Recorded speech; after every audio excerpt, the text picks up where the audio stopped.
Before we start, just a quick reminder to hit that subscribe button. Only 2% are subscribed at 1,000 subscribers. I'll be posting a special video. She bangs the door with the flat of her hand hard. I pull it open before the second hit lands. Alex Carter, 32, and my name comes out hoarse. Karen shoves a thick envelope against my chest and waits. Sign or pay. Her jaw stays tight. A neighbor pauses on the stair and pretends to fix a shoe. Paper crackles under my thumb and everything inside me tightens. I step back so she has to follow or leave. She steps in like she owns the hallway and breathes fast.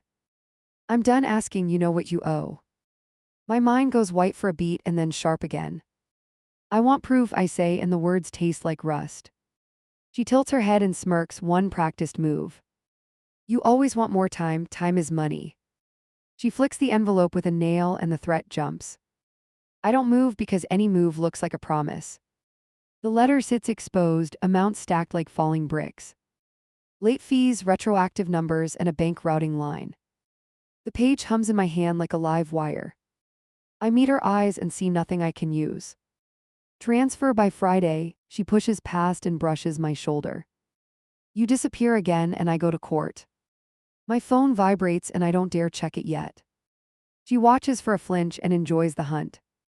I'll test before a cent leaves, I say steady. Her lips flatten and then curl because she expected that.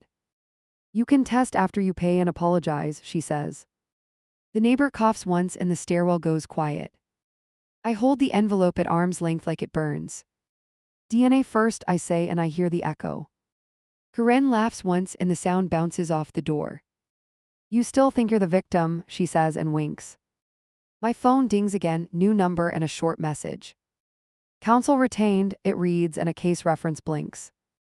Her eyes track the screen like a hawk spots movement.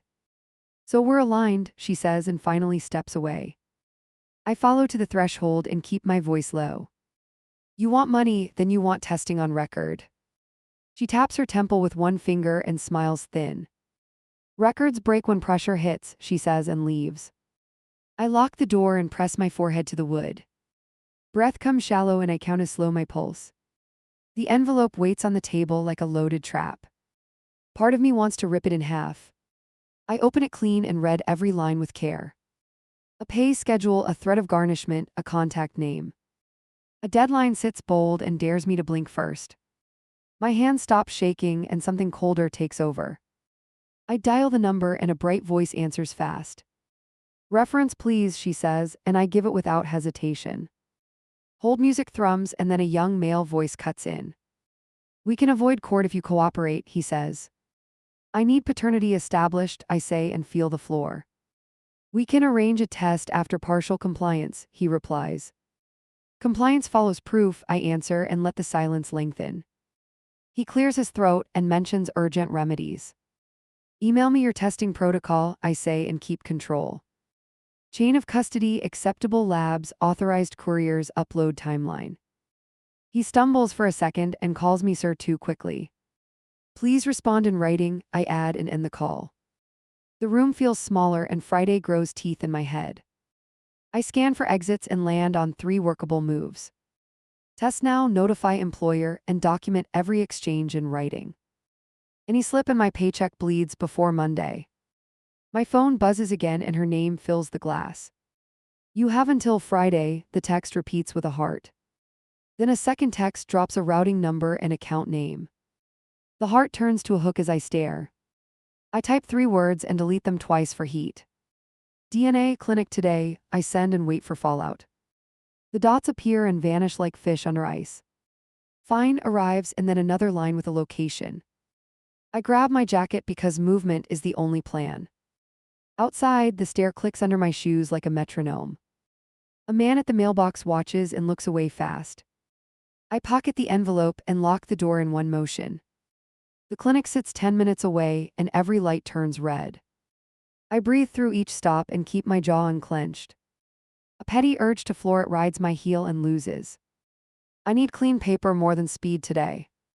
She is already there when I push the door open.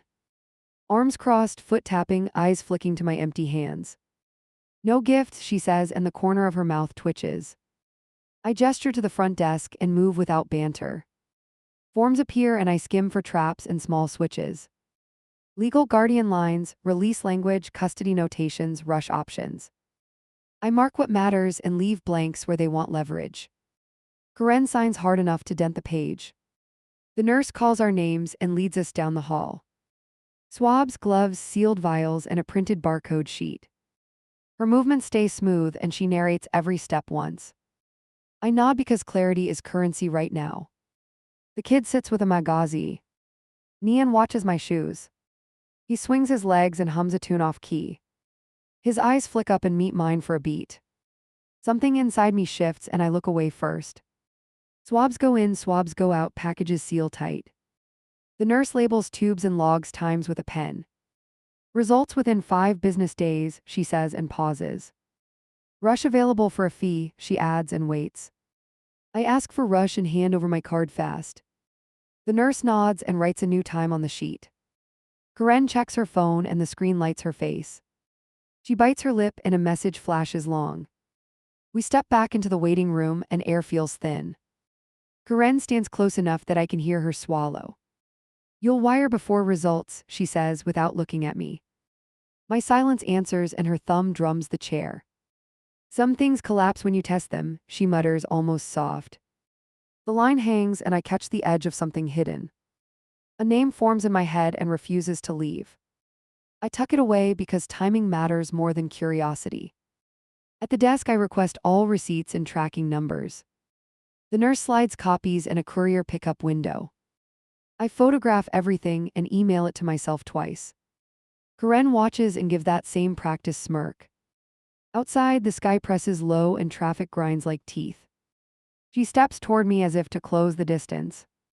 You can still do the right thing, she says almost sweet. I hold her stare until the sweetness curdles. She turns and walks to a rideshare and never looks back. The car pulls away and my reflection stares from the glass. I stand there and feel the hook ease by a notch. Friday stays where it is and refuses to blink. I text the firm my confirmation with the rush time stamped. Attach every image and a brief summary with no fluff. Hold any collection activity, I write and hit send. Their auto-reply pings and buys me 1 thin hour. Back home, the envelope waits like a coiled snake on wood. I slip it into a folder and label it in block letters. The small ritual makes my hands stop shaking for now. Then the phone dings again and the hour resets. My phone lights again, unknown caller with the firm's exchange. I swipe before it hits voicemail and put it on speaker.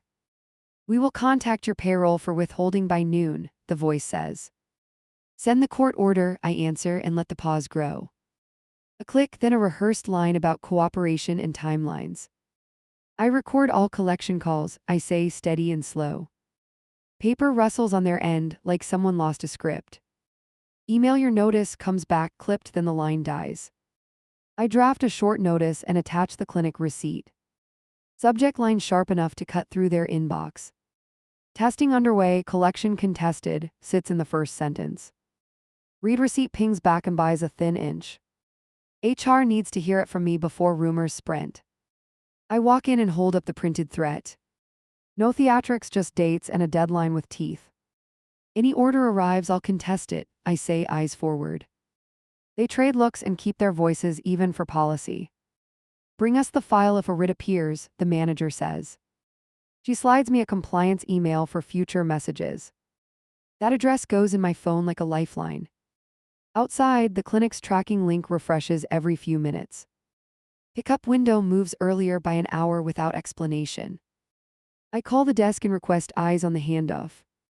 Come witness if you want, the nurse says, calm and direct. I reach the lobby before the courier signs the manifest. He reaches for the wrong package and my gut tightens. Check the barcode against my case number, I say, firm. He freezes, verifies, then nods once with a quick apology. The nurse countersigns and stamps the chain log with precision. I film the label and the sealed pouch and frame. The courier seals his bag and heads for the door. I breathe once, then follow him outside to the truck.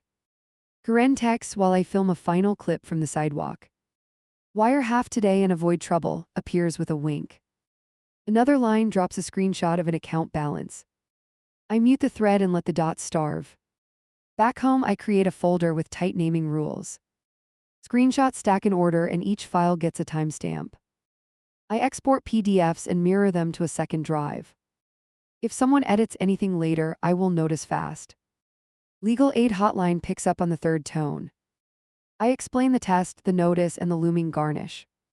File a motion to stay collection pending paternity, they advise. They email a template and remind me to notarize. I adapt the template and keep it lean and punchy. Factual statements only and no extra adjectives that invite debate. Exhibits labeled A through D sit clean and numbered. I print 2 sets and head for the shipping store. The notary reads, then taps the signature line twice. ID please, he asks, and I hand it over. Stamp lands hard and the page warms under my palm. I slide him SH and take the packet back. Outside, a sedan idles across the street without plates showing. I watch long enough to feel foolish and still keep watching. The engine revs once and the car pulls away slowly. My shoulders refuse to drop until it turns the corner. Back upstairs, one new voicemail waits with no caller ID. A male voice samples my first name and drags it out. Take care of our kid or I'll come by, he growls. I replay it twice and dump the audio into the folder. I file an online request for the first available hearing. The portal assigns a number and spits a confirmation. I email the firm and CC HR with the filing. Collection disputed, hearing requested, reads the first line. The clinic rings before dusk and asks one quick question. Authorize witness signature at delivery to the lab, she asks. Yes, I answer because clean custody kills arguments early. She confirms and logs it while I listen for doubt. Another text arrives from Karen with a pin drop. Meet for coffee and settle like adults, the bubble reads. I picture another trap wrapped in casual talk and decline. All communications in writing, I reply and leave it there. A neighbor knocks for the borrowed tool I never had. I open half an inch and keep my voice neutral. Wrong door, I say, and he shrugs and wanders off. My pulse argues he was fishing for more than hardware. At 9, the firm emails a softened proposal with conditions. Partial payment demonstrates good faith, the associate writes, very polite. Good faith follows evidence, I reply with the lab link attached. Another red receipt lands and no answer follows. I lay the motion packet on the table and smooth it. Each page in order and corner staples line like tracks. Control lives in small moves when leverage is thin. Tomorrow I file in person and stand in that line. Near midnight, footsteps stop outside my door and linger. A whisper, a shuffle, then the stale quiet of listening. I hold my breath and watch the knob until it settles. Whoever it was will try again after the results land. I hit the courthouse lobby as doors unlock, packet under my arm. Security waves me through with a bored glance and a bin. Upstairs, a clerk points to a numbered window and a line. Behind me, someone breathes too close and doesn't step back. When my turn comes, I slide the motion through the slot. Emergency calendar, please, I say, keeping my shoulders even. The clerk flips pages, counts exhibits, and stamps the corner. Judge at 2, she says, and hands me a flimsy ticket. My phone buzzes before I find a chair near the exit. A message from the lab shows in transit, arrival estimate updated. I forward the screenshot to the firm with one sentence. Proceedings pending, hold any payroll action, I write, then wait. Another vibration hits, unknown number with a local prefix. Pay today and this ends, a low voice murmurs, gravel dry. Who is this, I ask, eyes on the doors. He chuckles once and the line goes dead on purpose. Karen texts next with a single emoji and a short line. Coffee still open, she writes like we share a joke. All in writing, I reply and pocket the phone. The chair creaks and a man 2 rows up smirks. 2 o'clock comes fast and they call my number through speakers. I step into a compact courtroom and face the bench. Opposing counsel appears on video in a smaller square. Testing underway, I state, and place receipts on the table. He tries a fast pitch about delay and alleged avoidance. I point to the courier log and the witness authorization. The judge looks at the documents and lifts an eyebrow. Stay any withholding until results, she says, and bangs once. Outside the courtroom, I scan for that smirk from earlier. He leans on a column and studies his shoes with care. Nice win, he says, eyes coming up slow. You the one calling? I ask, not blinking. He shrugs and scratches his jaw with 2 fingers. Kid needs support, you've got a job, do math. Math follows facts, I answer, stepping 2 feet closer. He shifts his weight and grins with small teeth. Tell Karen to stop fishing at my door, I add. His grin tightens and a pulse ticks near his temple. Tell her yourself, he says, sliding off the column. He brushes my shoulder as he passes, deliberate. I step into the hall and dial the clinic again. Confirm arrival time when the truck checks in, I ask. We will email a timestamp for custody, the nurse replies. I thank her and note the phrase for later leverage. Down on the sidewalk, the same sedan creeps by once more. Different driver now, same dent near the rear bumper. I hold my gaze on the plate and memorize the pattern. It picks up speed when I raise my phone. The firm pings my inbox with softened language and suggestion. Interim payment shows good intentions, the associate writes, careful and neat. I paste the judge's order into the thread without commentary. Auto-reply follows from T. Air server like a white flag. Karen calls as I reach the corner with the bus stop. Meet me tonight and we end this, she pushes. Court froze collections, we wait for the lab, I answer. She exhales hard enough to clip the microphone. You think this helps you, she snaps, breath quickening. I think truth helps everyone, I say, hearing my own steel. Silence, then a short laugh that lands flat and brittle. Be ready when the boy asks questions, she tosses, then hangs. HR replies to my update with a 1-line acknowledgement. Send the stamped order for our file, the note reads. I attach the PDF and the clerk's receipt without delay. They confirm receipt and the tension moves an inch. Near dusk, the lab emails a delivery scan from the loading dock. Recipient signature matches the tech name from our forms. A second image shows the sealed bag intact and numbered. I save both and forward them to every thread that matters. A new voicemail arrives while I organize the file tree.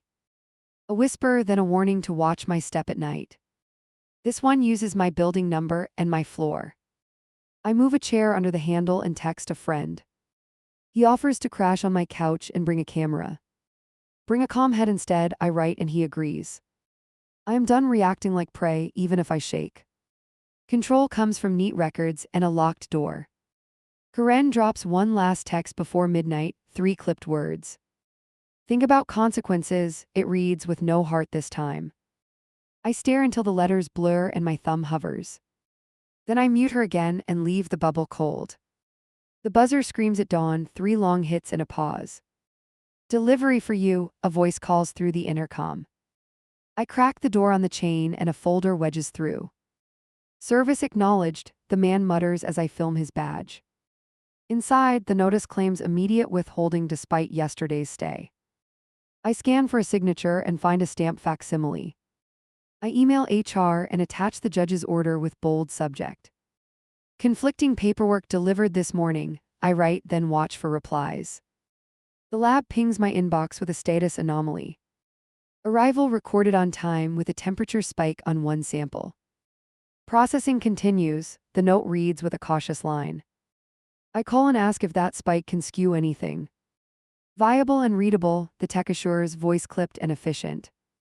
Spike logged and flagged for review, she adds without fluff. I request an independent review, and she notes it calmly. I add her name to my spreadsheet and keep moving.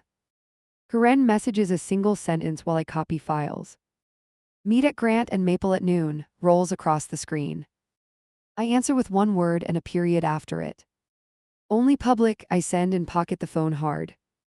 At noon, she waits with a man from the courthouse column. He leans back and watches traffic with bored eyes. Talk numbers, he opens, tapping the bench with 1 knuckle. Talk facts, I counter, setting my phone face down. Karen's smile is tight enough to bite through. Wire half today and we close the file, she says. Your notice violated a stay, I answer and slide the order. The man glances once and shrugs like none of it matters. Who are you, I ask and let the question sit. He scratches his jaw and glances at Karen's hands. Family friend, he says and gives me nothing else. I clock the avoidance and save it for later. Did you touch the courier yesterday? I ask, eyes steady. Karen blinks and recovers with a slow inhale. Why would I do that? She says, looking past me. The man smirks and studies a passing truck too carefully. A new voicemail appears while they posture about deadlines. I play it on low and hold the phone near him. Pay up or I visit, the growl matches his cadence. His jaw ticks once before he smiles again. Conversation is over, I say, grabbing my order back. Karen's fingers brush the edge like she might rip it. She pulls away and tucks her hair behind one ear. You never learn, she whispers, almost proud of it. I walk 2 blocks and call the firm from the corner. Your server delivered an unlawful notice before sunrise, I state. I moved for sanctions this morning, I continue, keeping breath even. They ask for a copy and I send it while speaking. My phone rings again before I finish the email. Unknown number, brisk voice, and a school office backdrop. Are you available for pickup today? The woman asks. My mouth goes dry and I choose each word like glass. I am not listed as guardian pending paternity, I answer. She hesitates, then apologizes, then reads a contact card. My number and address sit under the label father. Remove me until a court order says otherwise, I say. She agrees and logs it while I listen for typing. Then she mentions a man tried to add himself today. Name, I ask, heat rising with each heartbeat. Troy, she says, and I stop in the middle of the sidewalk. I hang up and text Karen with that single name. The typing indicator dances, then vanishes like a bad magic trick. A new message arrives from an unsaved number 2 minutes later. Stay out of family matters, it warns, short and ugly. I forward the school call summary to the firm and HR. Add the voicemail clip and the recording from the bench. Attach the service copy stamped with a fake signature. Each send lands with a ping that steadies my hands. The clinic calls again near 3 with another note. Sample integrity confirmed by Second Tech, the voice reports. Results will post after senior review, she adds in one breath. I thank her and mark the time with a quick entry. Outside my building, a patrol car idles with lights off. 2 officers step out and approach without hands near holsters. Welfare check based on an anonymous tip, one explains clearly. I let them in and show the messages on the table. They glance through screenshots and the stamp stay. Document all contacts and call if anyone loiters, they advise.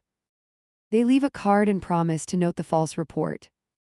As the door shuts, footsteps tap past my landing again. Another email lands from the firm with softer language. They claim the dawn notice was automated and withdrawn. I reply with a request for written confirmation from counsel. 15 minutes later, it arrives with a firm letterhead. At dusk, a rideshare stops and Karen steps out alone. She does not buzz, she texts a single line. Talk now or talk in court, arrives with a final period. I watch through the peephole and let the silence harden. She waits 3 minutes and stares straight at the camera. Then she looks left like she expects backup around the corner. No one appears and she lifts her chin with practiced defiance. When she walks off, I know tonight will not be quiet. The elevator doors part and Troy stands inside, smirk already loaded. He blocks the center and drags a thumb across his lip. Looking for donations, he says, eyes scanning my pockets. I step in and hit the lobby button with a knuckle. He leans close enough that I catch stale breath. Wire it today and the buzzing stops, he mutters. I stare at the floor numbers and let silence grind. He laughs once and taps my arm on the way out. I head straight to the precinct with my folder. The desk officer scans the screenshots and the stamped order. File a harassment report and request extra patrols, she advises. I sign the form and ask for a case number. Outside, my phone vibrates with a new clinic email. Quality assurance review added a second verifier, the message reads. I call and request the supervisor to lock the protocol. She promises a memo summarizing every step, no room for doubt. Across town, the school office lets me in after a buzz. I hand the administrator a written request to remove contacts. She nods and pulls a student file from a secure cabinet. I watch her delete my number and flag Troy's attempt. Someone tried to list you as guardian yesterday, she whispers. Her finger lands on a forged signature near the margin. I take a photo with the date visible at the top. She files an internal report and thanks me for the alert. Back on the sidewalk, Karen steps from a rideshare without warning. Stop making this ugly and pay what you owe, she presses. Correction filed, court froze everything, I answer with even breath. She flinches at the word court and glances over my shoulder. Troy rounds the corner and plants himself at her side. We are done talking to you, he says, tone casual. I lift my phone and start recording without a word. He tilts his chin and reaches for the lens. A patrol car glides in from the cross street and stops. The two of them turn at the same time and stiffen. I lower my hand and let the camera keep running. They melt into the crowd while the officers approach slowly. Any threats right now? The taller officer asks, voice steady. Verbal warnings and forged paperwork at the school, I answer. He writes the file number on his card with deliberate strokes. Save everything, we will add this to the report. At home, a voicemail waits from the lab supervisor. Chain intact, temperature spike had no impact, she states. She adds that delivery video can be requested by subpoena. I save the audio and draft a preservation letter immediately. The firm emails a revised settlement offer with kinder punctuation. They suggest a neutral fund until results finalize, interest waived. I reply with 3 points and attach the court's directive. No fund, no transfers, all communication by email only. Karen texts a selfie from a pharmacy with a caption. Medicine is not free, she types and adds a broken heart. I type a response and delete half before sending. Testing concludes soon, we settle facts, not feelings. Near dusk, a neighbor knocks with a forced grin and a question. Everything okay here? He asks, eyes flicking to the deadbolt. I nod once and mention patrols will be circling tonight. He pales slightly and swallows like he knows who called them.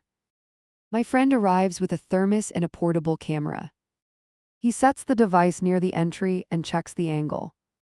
We capture anyone who lingers, he says, voice low. I exhale and feel control inch back into place. The clinic calls again with an unexpected request for consent. Authorize disclosure to the court without additional motion, they ask. Yes, I answer because speed beats drama this week. They confirm and hint that timing just tightened, almost there. Karen pings one last time with a clipped line and a pin. Meet here in 20 or lose the chance, the bubble threatens. I send 2 words and leave it at that. Court only, I write and watch the dots stall. At midnight, the hallway camera captures a shadow by my door. A hand tests the handle and then covers the lens. My friend kicks the wall once and the shadow bolts. We replay the clip and freeze on a ring with initials. I forward the footage to the precinct and the firm. Attach a still image with those letters circled in red. 2 minutes later, the associate replies with a single sentence. Security noted, we advise your neighbor to keep distance. I sit back and listen to the building breathe through the walls. I used to panic at every knock and every ping. Now I line up facts like dominoes and tip them. When the lab email lands, I will make the call. The email lands at dawn, subject line flagged for high priority. I open it on the spot and scan for a bottom line. Preliminary analysis complete, it reads with a time stamp. Full report to follow, my pulse stutters and then steadies. Before I reply, the intercom crackles with a rough voice. Package drop, the speaker hisses like someone cupping a hand. I check the P. Poll and see no uniform at all. Leave it on the mat, I say, and wait for movement. A plain envelope sits there when I unlatch the chain. No return address, just my unit number scrawled impatiently. I tear one edge and a photo slides into view. Me leaving the clinic, date and clock printed at the bottom. A text follows the picture before I can breathe. Clock's ticking, the message reads with a location and hour. I forward both to the case file in the precinct. Then I lock the door again and stand very still. HR answers my overnight email with a crisp reminder. Any wage action requires valid paperwork, the note states. I type a thanks and attach the judge's stamp again. I want them insulated when the next stun arrives. The lab supervisor calls while coffee cools untouched on the table. Verification concluded. Senior signature pending, she reports cleanly. Expect finalization today, she adds, not promising but guiding. I breathe through my nose and mark the hour on paper. At 10, the firm drops a fresh carrot into my inbox. Escrow with neutral third party, the associate proposes, carefully worded. I respond with 9 words that leave zero oxygen. We wait for science, escrow rejected, stop the pressure. Door knocks immediately after I hit send on that line. My friend steps in and lifts the hallway camera for me. New firmware, sharper capture, wider angle and better audio. We angle it toward the hinges and let it record. Karen's ringtone buzzes while we set the field of view. Talk without lawyers, she urges, voice low and forced. Email only, I answer and let silence do the rest. She inhales through the mic and hangs without a farewell. I head to the notary office with a prepared affidavit. It lists threats, photos, and the school incident with times. He stamps my signature and logs the serial number down. A simple ritual, yet the clay hardens around this mess. Outside, Troy leans on a rental scooter like it's his. Paperwork warrior, he laughs, tapping the affidavit with a knuckle. You think this saves you, his grin spreads and holds. I keep walking until he matches my pace near the curb. Back off, I say, and raise my phone to chest level. He angles his shoulder into me and watches for a swing. I sidestep, record his face, and state the date aloud. He flicks the scooter away and spits at the asphalt. 2 officers cross the intersection and catch our posture. Troy drifts backward with hands up and that lazy smirk gone. I brief the closest one with clean bullet points only. They take our names and remind him to disappear fast. As they walk off, my phone vibrates with 2 messages. The lab pushes an update to the results portal. The firm asks for a conference in 15 minutes. I choose the portal first, the screen loads like molasses. Report ready for download, the banner finally blinks into view. A second line instructs me to verify identity before viewing. I complete the steps and watch the wheel circle once. Then the PDF icon appears and waits for my touch. Before I open it, a shadow interrupts the peephole light. Someone covers the tiny glass for 3 heartbeats, then releases.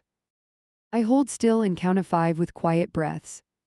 My friend taps his watch and points to the camera feed. We review the clip and freeze on a jagged knuckle. The same ring from last night glints near the viewer. Not Karen's hand, not Troy's either by shape.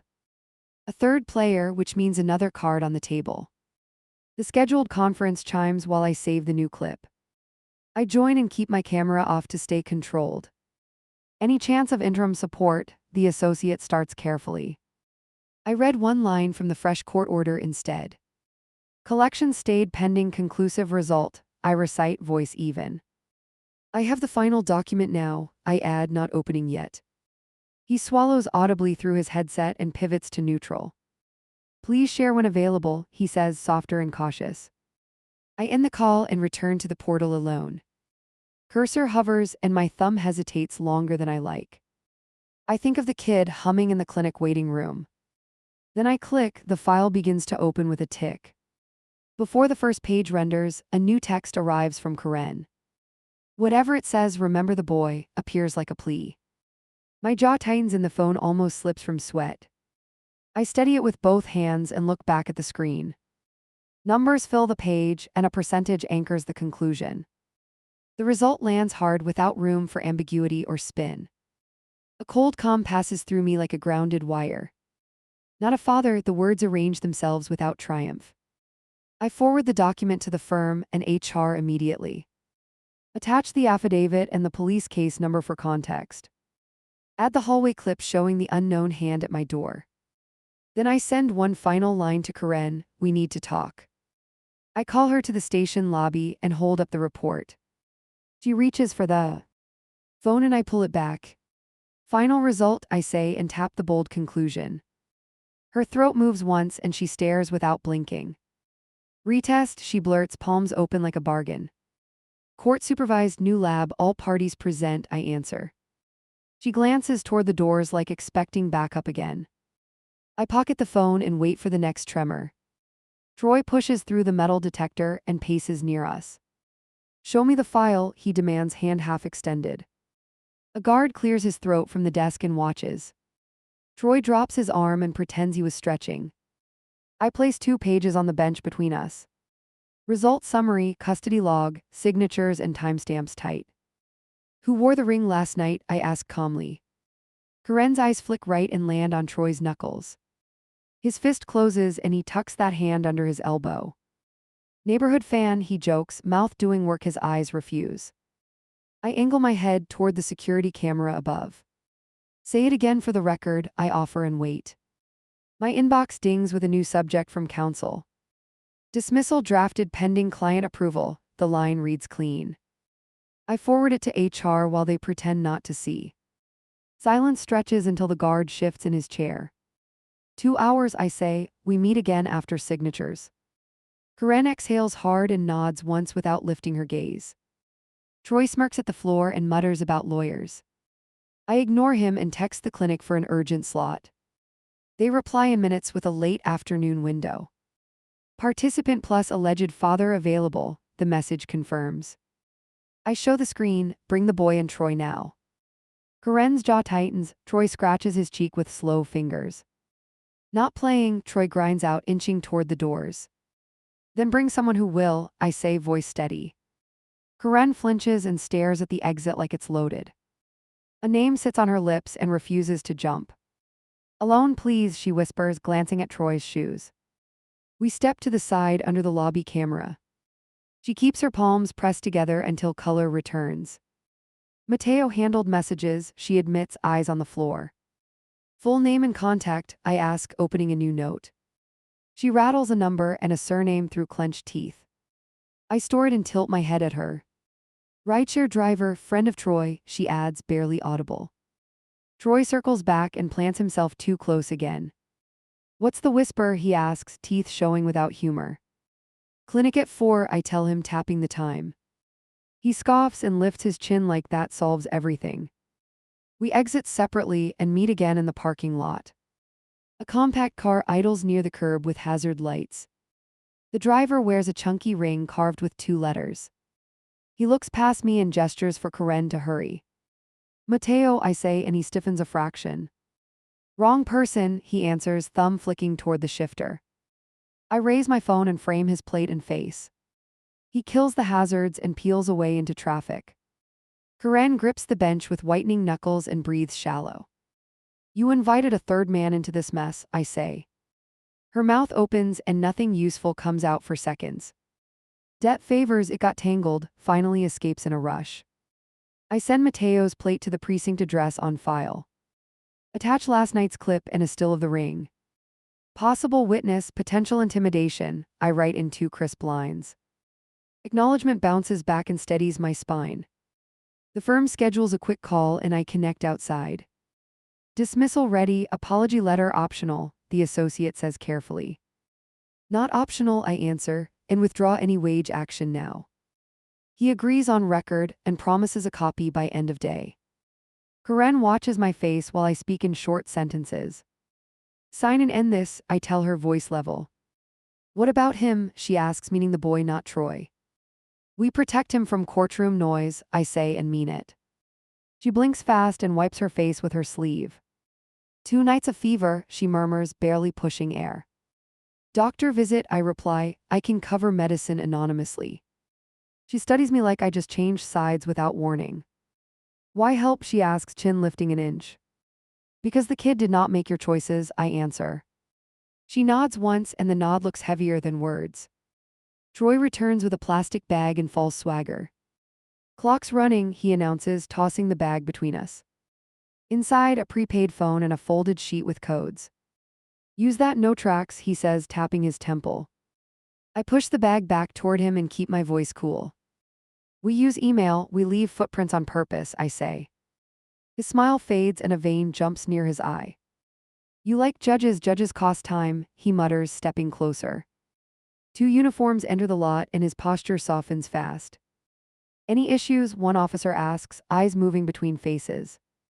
Civil dispute documented, I say, showing the phone screen. Karen lifts a hand halfway and drops it again. Troy stares at the bag like it holds a fuse. The officers log our names and remind everyone of the cameras. They wait 10 full seconds and then drift back inside. Troy curses under his breath and slinks toward the street. Karen lets out a long breath and finally meets my eyes. 4 o'clock, I repeat, sending her the clinic address. Bring the child, bring identification, no extra guests, I add. She nods and texts someone with fast, nervous fingers. I watch the typing bubble pulse then disappear unfinished. At 3:30, my phone lights with a blocked number. Reschedule or lose custody of the results, a voice rasps. I record the call and ask for the caller's name. The line clicks dead and leaves static, chewing the silence. I forward the audio to the case folder and the firm. Escalation continues, I write, then call the clinic directly. Security aware, we will verify IDs at entry, the staff assures. I thank them and head for the bus stop with documents. 4 o'clock sharp and the lobby door buzzes me inside. Karen stands near the desk with the boy's backpack. Her eyes are rimmed and her voice stays tight and small. Do it fast, she says, rubbing her wrist. The tech checks IDs and prints fresh labels with care. Participant A, Participant B, alleged father, she reads clearly. We sign beneath each line and the clock ticks loud. Karen grips a pen so hard the cap cracks. Troy bursts in late and scans the room for allies. His grin returns when he spots us together. Let's finish, he says, rolling his shoulders like a warm-up. The tech points at the consent forms without humor. Swabs, seals, photos of every step for the file. Troy tries to joke and the tech ignores him completely. I keep my breathing slow and count each label aloud. Karen refuses the chair and stands without moving. Chain preserved, the tech announces for the camera on her cart. She stores the packets and logs the departure time precisely. Courier in 15, she adds, writing the window on a slip. I take a picture of the slip while Troy pretends indifference. We step outside and the air tastes like metal shavings. Troy checks his phone and freezes at a message. What? Karen asks, leaning over his shoulder without warning. He jerks the screen away too late. I catch 2 words before it vanishes from view. Mateo detained, the alert read with a case number. Troy pockets the phone and bares his teeth without sound.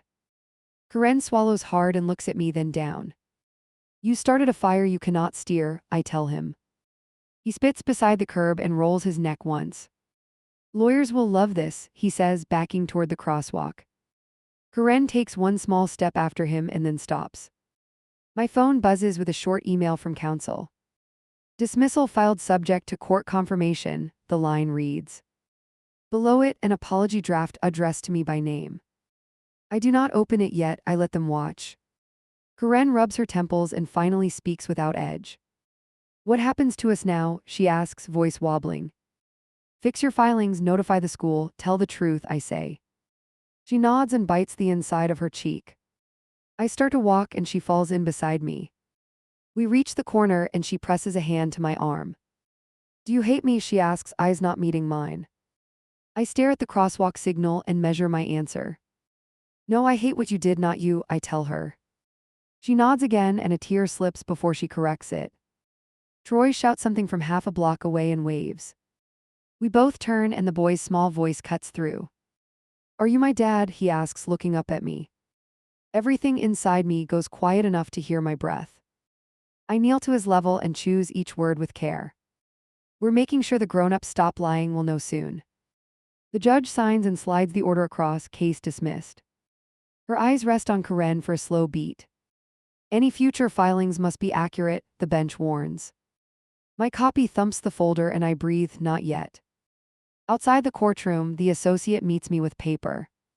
An apology on letterhead and a full withdrawal notice.